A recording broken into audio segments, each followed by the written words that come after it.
Don't be jealous.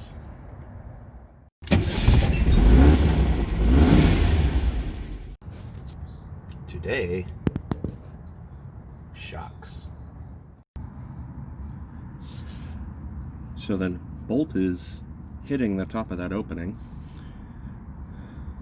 but it's loose. I mean, so I'll wiggle it. I think once I get the shock off the bottom, it'll be fine.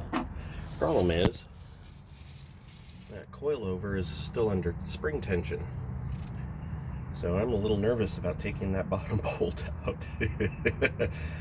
It's almost ready to pop, and I'm just really uncomfortable. So, wish me luck. Yeah, that wasn't so bad.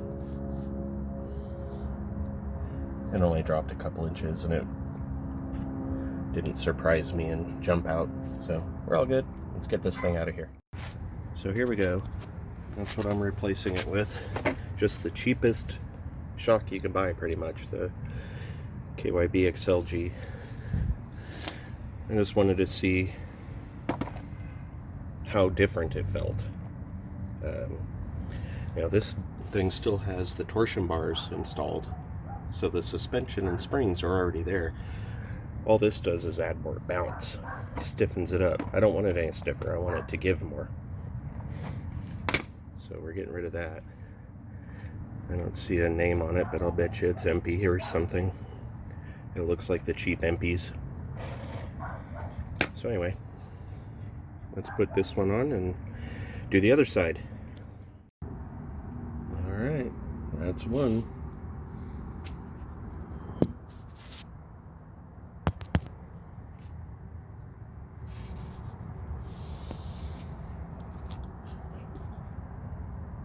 Come on, get the hell out of my way. There we go. Anyway, do the same thing on the other side and let's see if it's any better. So the driver's side's done. Yay. Can't really see shit. Anyway, there it is. So apparently those coilovers were fixing a saggy butt. Look at that.